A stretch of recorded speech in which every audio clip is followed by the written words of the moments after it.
Well, phase 2 of Indian parliamentary elections over and out. Almost 33% of Indian parliamentarians in this next Lok Sabha, their fates are sealed in the EVM boxes. A quick look at phase 2 of this elections, 88 seats. Remember, there were 89, one seat in Betul being shifted to phase 3 of elections. A quick look at how elections across those 88 seats were held today. Purely in terms of which were the states. 12 states and 1 union territory went to the polls. A quick look at the India map on how these states have been. 88 seats, voting taking place on the 26th of April, that's today, the big counting day, the 4th of June. These are the 12 states, 13 states and union territories. When you shift and take a look, this is the India map. The big states that you're talking about: Kerala 20 seats, Karnataka 14, Rajasthan 13. Rajasthan elections are over. Madhya Pradesh 6, Maharashtra 8, Uttar Pradesh 8. Moving to the east, you've got Assam with 5 seats. You've got Chhattisgarh, West Bengal both having 5 seats. Bihar having 5 seats. Manipur, Tripura along with Jammu having 1 seat each. That totally put together has close to 88 seats in this elections. From the north, you've got 1 seat in Jammu, you've got 8 seats in Uttar Pradesh, and this is the western UP belt, and this is where the big battle has been played out. The western part, Rajasthan, elections getting over in Rajasthan. Maharashtra, the Vidarbha and Marathwada belt, the Vidarbha belt getting over completely. 3 seats in Marathwada belt where elections have taken place. Moving to the central part of India, Madhya Pradesh 6 seats, Chhattisgarh 3 seats. Chhattisgarh 4 seats are now over. The first phase at Bastar getting over. Madhya Pradesh continuing with that same progress that you saw in phase number 1 and phase number 2. Another southern state, Kerala, phase 1, Tamil Nadu got over. Phase 2, Kerala getting over, all 20 seats gone. Karnataka, 14 seats in phase number 2. Phase number 3, another 14 seats, and Karnataka will be done. The eastern part of India, Bihar 5, Assam 5, West Bengal 3, Manipur, Tripura completing that 88 seats for you in this particular election phase. A quick look at the star candidates. Okay, before that, the top 5 states were polling. These are still not official numbers, but we are holding on to these numbers. They are numbers till 5 p.m. Tripura, Manipur, West Bengal, Chhattisgarh and Assam, where the numbers are good. The numbers surprisingly bad. Uttar Pradesh, Maharashtra, Bihar, they continue to trouble. And we've seen that a similar trend in phase 1, phase 2 continuing.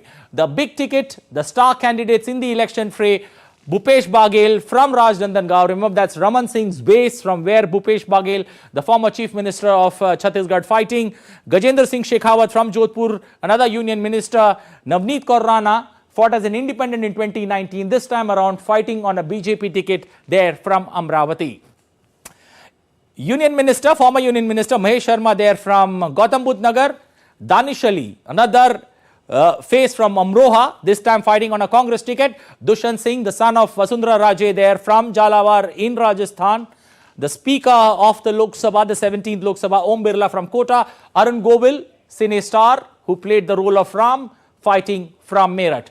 This in Uttar Pradesh, Baghpat, Aligarh, you'll see the caste battles, caste lines getting redrawn, and this could throw some interesting numbers purely in terms of how elections will be played. Down south, you've got that big battle in Trivandrum between Rajiv Chandrasekhar, union minister, taking on Shashi Tharoor. Shashi Tharoor is looking for another rerun there, and Rahul Gandhi fighting from Wayanad. Remember, a lot has changed between 2019 and 2024, and that will be what we'll be looking at when we discuss. In the eastern part of India, from Bihar, Bhima Bharti, Purnia. Remember, Pappu Yadav is the spoken about candidate, but Bhima Bharti has been given a ticket. How does she change the dynamics in Bihar? From Katihar, you've got Tariq Anwar. At the top, you've got V. Muralidharan, union minister, the former left finance minister, Thomas Isaac from Pathanamthitta, Suresh Gopi. If Kerala BJP has to open its account, Thrissur is the place that they are looking to make great inroads. Moving to the southern part of Bangalore, Karnataka, you've got Prajwal, who is the grandson of H.D. Devagoda, D.K. Suresh, the brother of D.K. Shivkumar, the royal family there from Mysore fighting on a BJP ticket. Shobha Karanjale changing her shift, fighting from Bangalore North, and moving to last seat in West Bengal, where we got Dr. Sukanto Muzumdar fighting from Balurghat, and we can expect some interesting numbers to come our way. See, the Election Commission has been doing everything possible, especially when it comes to getting people to vote.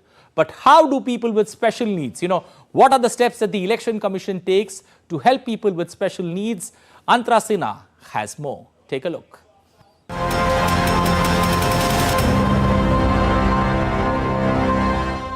The ECI has provided all the assured minimum facilities. Now, what all really comes under the assured minimum facilities? The Election Commission of India, or the ECI, is primarily responsible for administering elections in the country. As part of its mandate of no voter to be left behind, it ensures certain minimum facilities that are provided to the voters. These include polling station accessibility, which ensures polling stations are easily accessible to all voters, including those with disabilities and the ones who have special needs. This includes providing ramps for wheelchair access, making arrangements for Braille-enabled EVMs for visually impaired voters, and other necessary facilities like sign language interpreters for voters with hearing impairment. Speaking of weather conditions, recently India's Met Department predicted extreme heat wave conditions.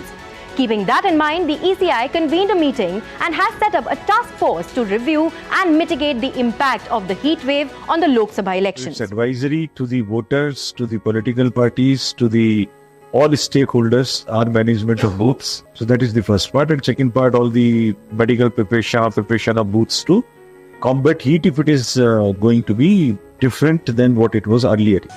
Then there is security. With a country as vast as India, elections are a mammoth exercise, and so should be the security arrangements, be it deployment of law enforcement personnel or CCTV surveillance. In some areas, transportation is also taken care of by the ECI. It arranges and ensures voters can reach polling stations conveniently. The Commission also involves special facilities for vulnerable groups such as senior citizens, pregnant women. This may include priority queues, assistance in casting votes, and other support services tailored to the specific needs of these groups. Last but definitely not the least comes a complaint redressal mechanism. The ECI establishes mechanisms for addressing complaints and grievances related to the electoral process. Voters are provided with avenues to report any issues they encounter, and prompt action is taken to resolve these concerns to the extent possible. Well, that is all from my side today on Election Digest. Over to you. Well, thank you, Antra, for those updates. Time now to move on and touch our base with all our reporters there covering these elections for us. They have their ears to the grounds and they get us the big stories there from the ground. Aisha joining us from Bangalore. You've got Deepika joining us from Tripura. Rama joining us from Jammu, and Yogesh Sheetal joining us from Maharashtra, the Nanded region where elections took place today. Let me first come to you, Aisha. How do you see the mood in Karnataka? Because one takes a look at the election or the voting numbers, the initial numbers that have trickled in. Numbers don't look good. So how do you see Karnataka coming out to vote in the first phase of Karnataka elections? The second phase in India, but the first phase in Karnataka. Well, Anil, the voter turnout has slightly disappointed the EC in Bangalore as such, because a lot of arrangements were made, many convenient apps were created, so that people come out and they don't find any hassle reaching the booth. But despite that, we see that in the city, especially in Bangalore, the voter turnout was very poor, and this has really disappointed the people and also the Election Commission in Bangalore as such. But overall, it was quite good till 5 p.m. The figures we have right now on hand is about 63%. But hopefully it will be more till 6 p.m. That is one more hour of voting, because we saw a lot of people, coming to the booth here. At this booth, we saw people rushing in the last minute to cast their vote. So perhaps the turnout percentage will go up slightly higher. But overall, in coastal Karnataka also the turnout was quite good, quite responsive there, and Mangalore has always been voting in large numbers. So coastal Karnataka has voted and come out in large numbers, but Bangalore has once again disappointed, because Bangalore always has been seen as the casual holiday crowd, and very recently Bangalore faced issues of drinking water in the state, and we saw that all these techies, all these people in South Bangalore taking to the social media and attacking the government, but when it came to the responsibility to cast their vote, they did not turn up. So this is the disappointment that we see at ground in Bangalore. Okay, moving to Deepika joining us from Tripura. Deepika, just exactly an opposite of what one would see down south, especially from the IT capital of India. How's been the mood, the enthusiasm amongst the voters in Tripura?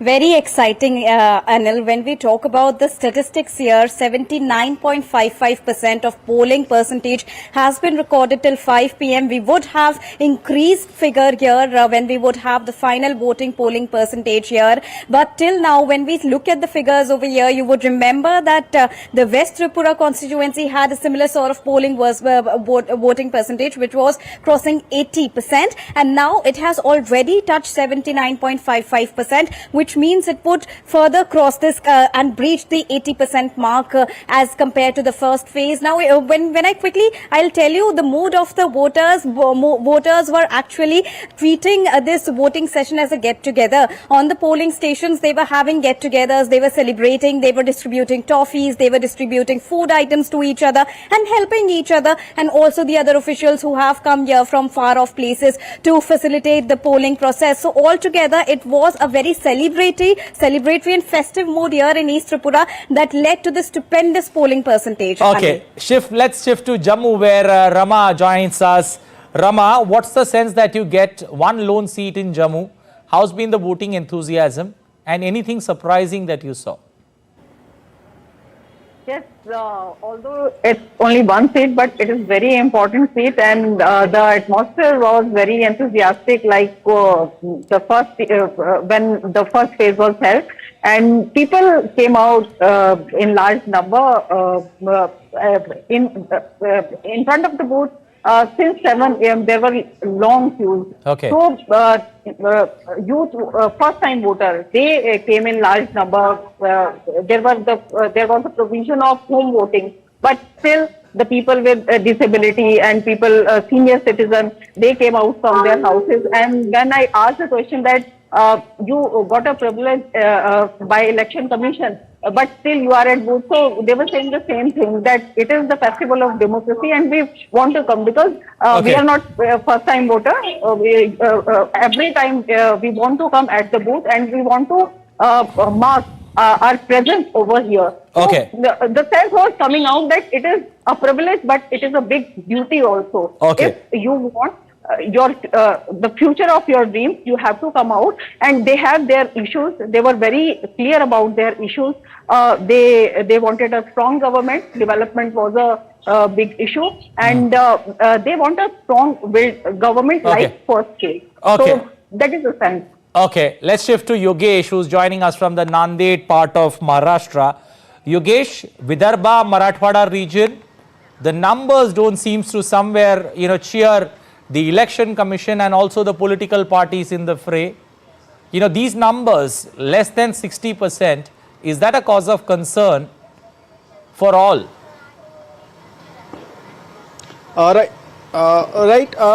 the figure is a bit disappointed, definitely, because if you see, only Vidarbha has crossed 55% mark, and apart from Vidarbha, all the rest 7 constituencies, we know total 8 constituencies are in the fray, and only 7 constituencies have not even secured 55% mark, so that is a bit disappointed. But it remains to be seen, because the final figure is still awaited, and I think in the next few hours the election commission will release the final turnout. But the trend what we are witnessing here is obviously a bit disappointed. Now coming to the regions, that is a matter of study, but what we could see on the ground, that is a scorching heat obviously, and also two important things I must like to say. For the senior citizen, we witnessed a lot of senior citizens turned up in a large number, and at the same time first time voters were also very excited. We had a word with some of them. They were very excited while casting their vote. So we cannot say that election commission didn't do something well, because election commission had carried out a lot of campaigns with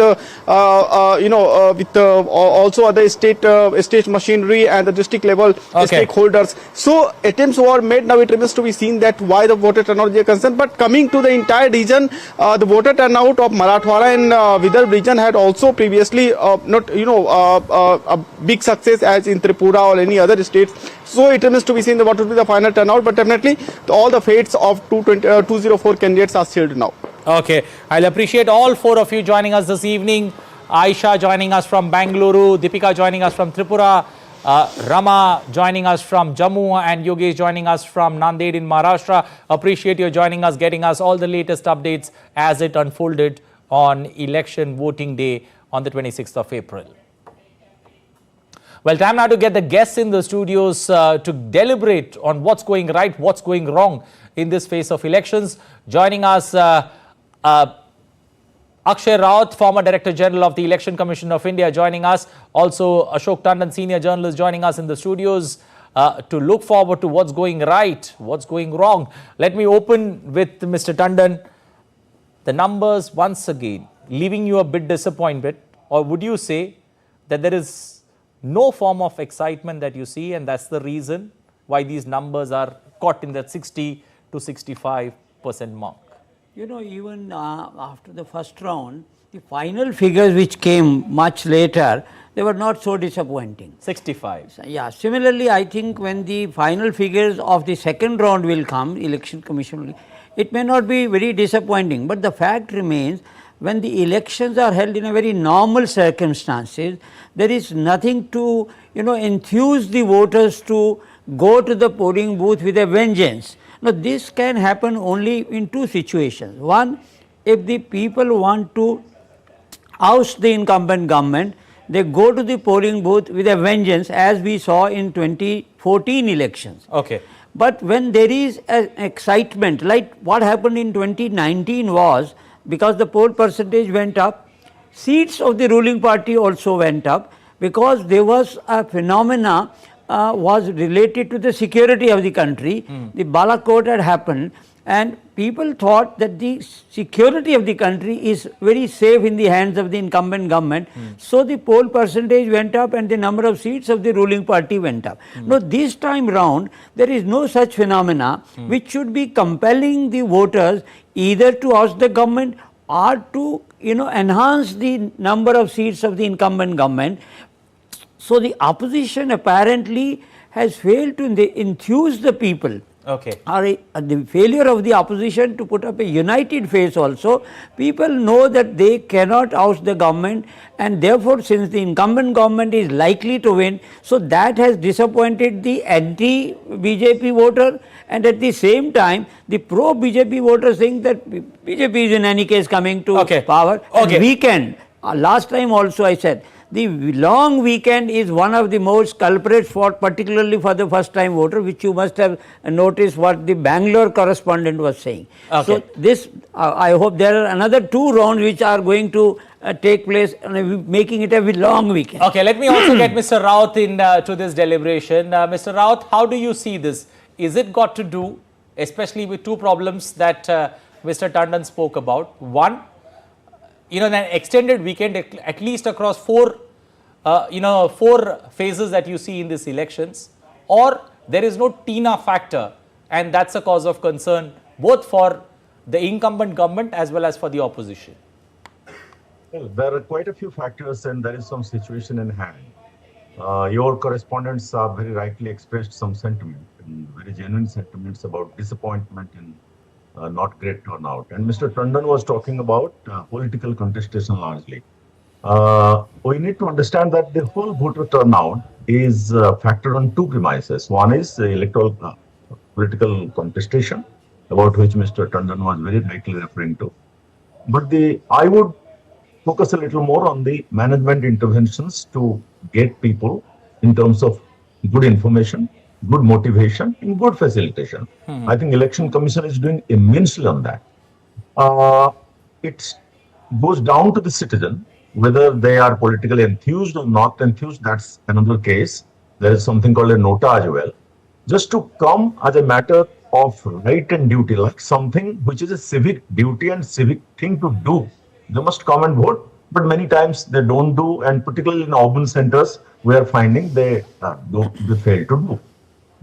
So that's disappointing, and some work must go on. I don't take the pretext of the heat.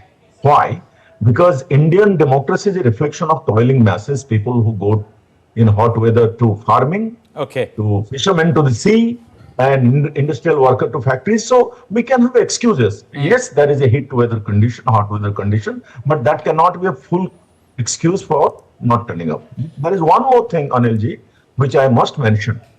In India, because of 2014 and 2019, the aspiration of turnout has gone up. Okay. If you remember the decades of elections back, the turnout was always low to moderate. It was never high. Because of certain conscious programming and interventions by Election Commission. So 2014 and 2019 saw a dramatic increase by 8%, like 66.4% and 67.4%. True. So now the benchmark is so high, the next elections, including this time, being seen against them. Okay. You know, the turnout as such, 60 to 65% by the final count is not bad. It's not bad at all. Okay. But we get against the high benchmark of Okay. 2019 and 2014, so it is looking small. Okay, the high benchmark that's been set in 2014, 2019, been difficult to emulate in these elections. We've still got three correspondents now joining us. Dibendu Mandal joining us from Katihar in Bihar, Aditya joining us from Bhopal. We've got Siddharth joining us from Wayanad in Kerala, Mark joining us from Darjeeling. Let me first come to you, Dibendu. Not good numbers in Bihar yet again. Any specific reason you see? You'll all have to keep your answers short and precise. A humble request to all four. Well, Anil, of course, I'll keep it very, very short. But, the two important reasons what I see is that firstly, it's of course because of the heat wave. And second is due to, a lot of migrant workers from Bihar travel to different parts of the country to work and to earn their livelihood. We are being told by the Election Commission, the officials here in Bihar, is that, it could be one of the reasons why Bihar has been historically seeing a very low voter turnout over the years. Today, it was 54%, slight increase from the first phase, which was about 48%. It's something to be happy about, but nothing to be cheering about. But having said this, yes, heat wave and of course migrant workers from Bihar in different parts of the country, they are unable to come back to their respective cities to cast their vote is being seen as one of the other reasons for the low voter turnout. Back to you, Anil. Okay. Siddharth joining us from Wayanad. Siddharth, how's been the battle there in Wayanad? We were speaking about a triangular contest, but how has it played out in the end?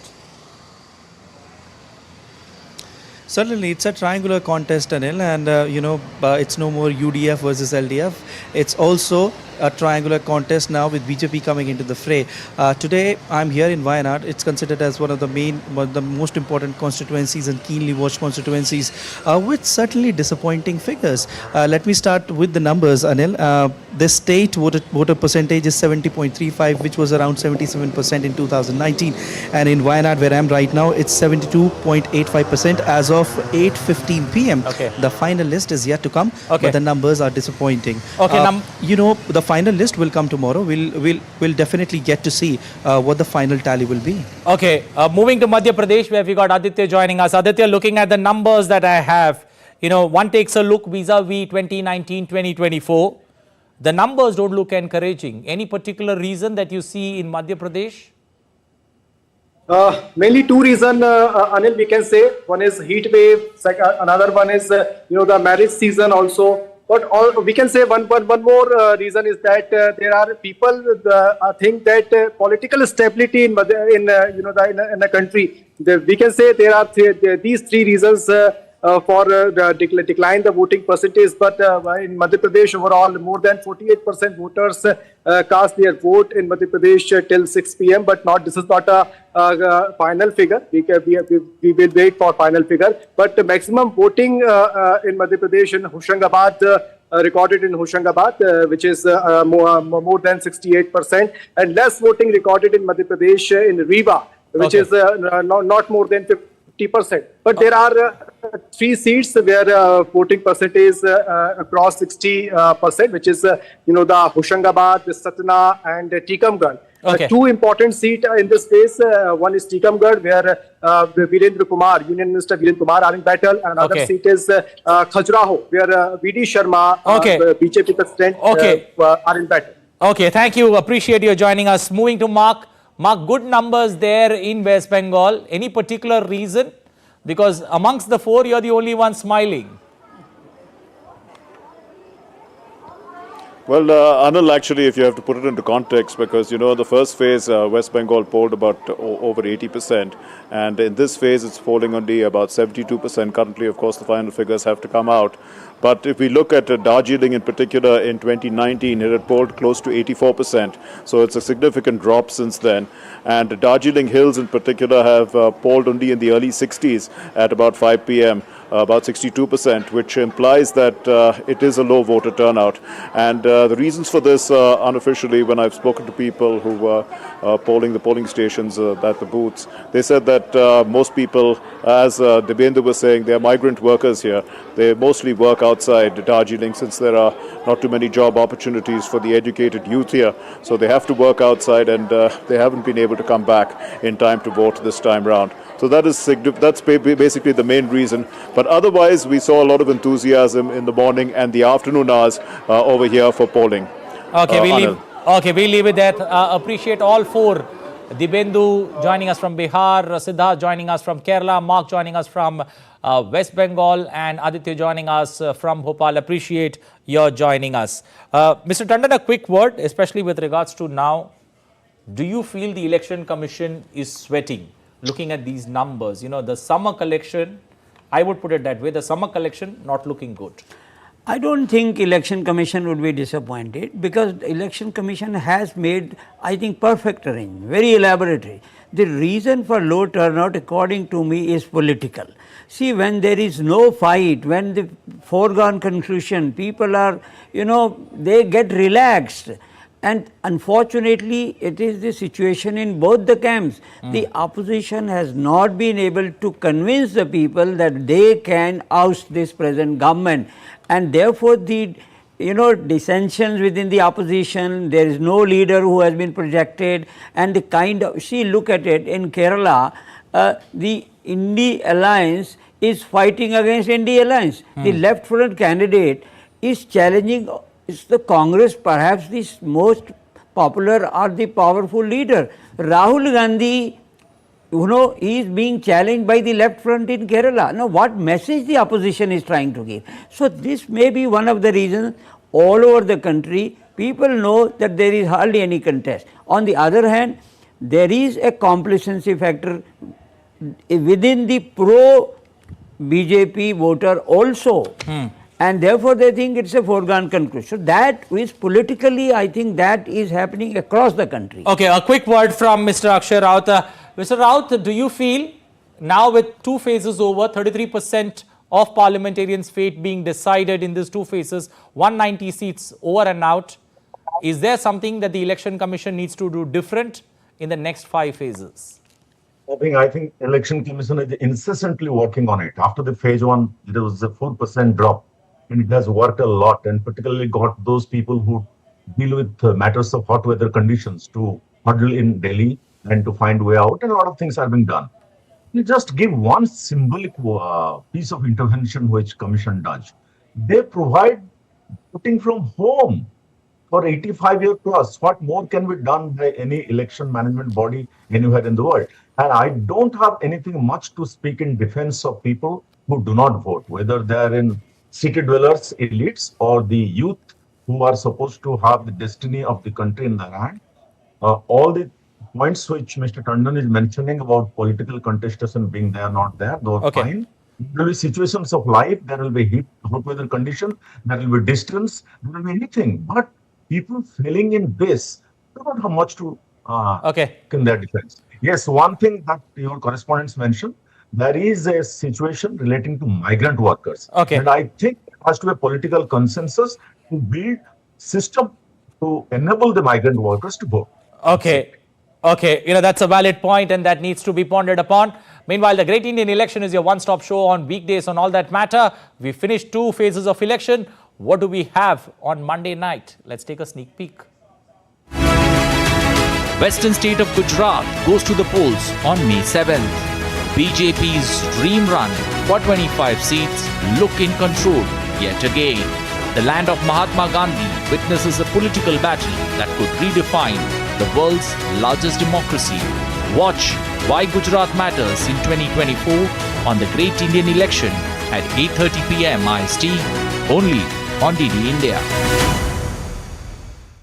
Well, with that, it's a wrap of this edition of the Great Indian Elections. Time for me to thank Ashok Tandon in the studios, Akshay Rao joining us. Appreciate both of you joining us on the special program. That's all we have time for. Good night. Stay safe. Take care.